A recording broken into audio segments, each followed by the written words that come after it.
بسم اللہ الرحمن الرحیم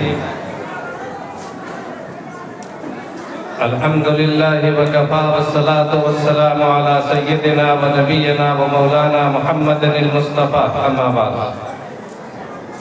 عزیزوں اور دوستوں اور بزرگوں، میرے لیے یہ بڑی سعادت کی بات ہے کہ آج اس نشست میں میرے والد ماجد حضرت مولانا محفوظ الرحمان صاحب دامت برکاتہ مسلسل تشریف فرما رہے۔ یہ اس مجلس کی قبولیت کی دلیل ہے انشاءاللہ۔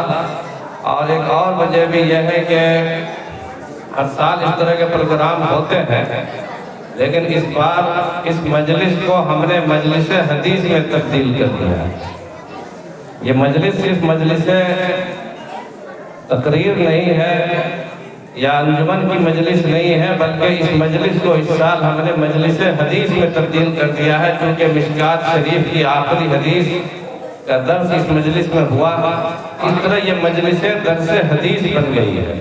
نماز پڑھنی ہے انشاءاللہ، نماز پڑھ کے کھانا کھا کے تب نماز پڑھے پھر کھانا کھائیں انشاءاللہ۔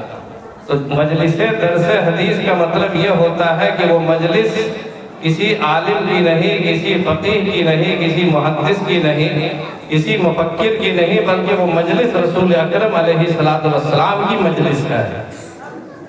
جس مجلس میں اللہ کے رسول صلی اللہ علیہ وسلم کی کوئی حدیث کی کتاب پڑھی جائے، مشکات شریف ہو یا بخاری شریف ہو یا مسلم شریف ہو یا ترمذی شریف ہو، یہ سارے کے سارے اقوال وہ ہیں جو اللہ کے نبی صلی اللہ علیہ وسلم سے منقول ہے۔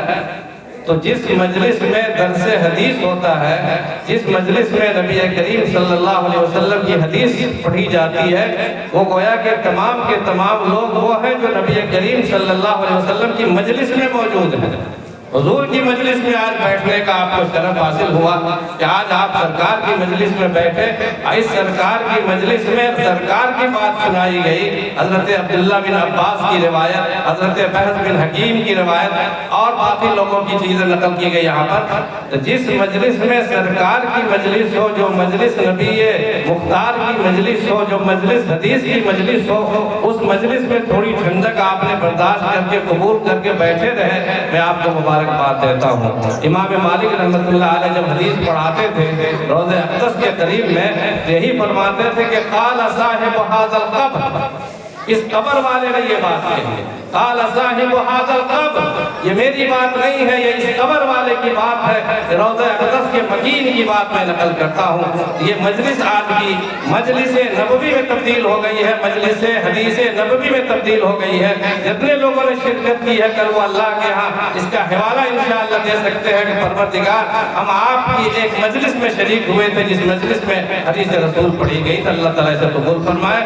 میرے والد صاحب نے بھی اسی وجہ سے اس ذوق اور بڑھاپے میں کبھی تشریف نہیں لاتے تھے، آپ سب کو پتا ہے، لیکن حدیث کی محبت میں، رسول اللہ صلی اللہ علیہ وسلم کی محبت میں، اس ذوق میں، اس بیماری میں اور اتنی شدید ٹھنڈک میں جو جوانوں کی ہمتیں بھی لرز جاتی ہے، لیکن اس بڑھاپے میں 80-90 سال کی عمر میں اور ہزاروں امراض کے لیے ہوئے تشریف فرما ہوئے، کیونکہ مجلسوں میں بولنے کا مزاج ابا کو ہے نہیں، اس لیے والد صاحب نے مجھے حکم دیا ہے کہ تم دعا کرو، میں وہاں پر سے آمین کہتا ہوں۔ سب لوگ دعا میں شریک ہو جائیں۔ اور حضور اکرم علیہ السلام کی مجلس ہے، تمام کے دل اللہ کے نبی صلی اللہ علیہ وسلم کے واسطے سے اللہ کی طرف متوجہ ہے۔ حضور کے وسیلے سے، حضور کے روضے پاک کا خیال کر کے، سرکار کا خیال کر کے اللہ کی طرف متوجہ ہو کر کے اپنے دل کی جو مراد مانگیے گا، اللہ کے نبی کی مجلس میں، حدیث کی مجلس میں وہ دعائیں قبول کی جاتی ہیں انشاءاللہ۔ اللہ سے مانگیے۔ ہمارے ایک عزیز آئے ہیں پورنیہ سے، امام ناظر حسین صاحب، ہمارے والد صاحب سے وابستہ ہیں، بڑے بزرگ لوگوں میں ہیں، اور ان کے ساتھ ناجائز مقدمات کا سلسلہ ہے۔ اللہ تعالیٰ ان کے تمام بچوں کو، تمام گھر والوں کو عافیت عطا فرمائے، ان کے لیے بھی دعا کریں۔ کئی لوگوں کا انتقال ہو گیا ہے، ابھی اس علاقے کے معزز مکھیا عبدالحلیم صاحب کی والدہ کا انتقال ہو گیا، ان کی جنازے کی نماز میں ہمارے یہاں سے بھی کچھ لوگ شریک ہوئے، ان کی مغفرت کے لیے بھی دعا کریں۔ ہمارے گاؤں میں، ہمارے آس پاس میں کئی لوگ مرحوم ہوئے ہیں، ان کے لیے بھی دعا کریں۔ اور دل کو اللہ کی طرف متوجہ کر کے اپنی تمام باتیں اللہ سے مانگیں، اللہ کی طرف متوجہ ہو، کوئی انسان نماز چھوڑ کے نہ جائے، ورنہ کوئی فائدہ نہیں ہے ان چیزوں کا۔ اگر نماز آپ نے نہیں پڑھی، انشاءاللہ نماز پڑھ کے جائیں گے۔ ایسی مجلسیں کبھی کبھی ہوتی ہیں جو مجلس حدیث میں تبدیل ہو جاتی ہیں۔ دعا کریں۔ اللهم صل على سيدنا ونبينا ومولانا محمد افضل صلواتك وبعدد معلوماتك وبارك وسلم عليه۔ ربنا ظلمنا انفسنا وان لم تغفر لنا وترحمنا لنكونن من الخاسرين۔ ربنا لا تؤاخذنا ان نسينا او اخطانا، ربنا ولا تحمل علينا اصرا كما حملته على الذين من قبلنا، ربنا ولا تحملنا ما لا طاقة لنا به، واعف عنا واغفر لنا وارحمنا انت مولانا فانصرنا على القوم الكافرين۔ اللهم إنا نسألك العفو والعافية والمعافاة الدائمة في الدين والدنيا والآخرة، والفوز بالجنة والنجاة من النار۔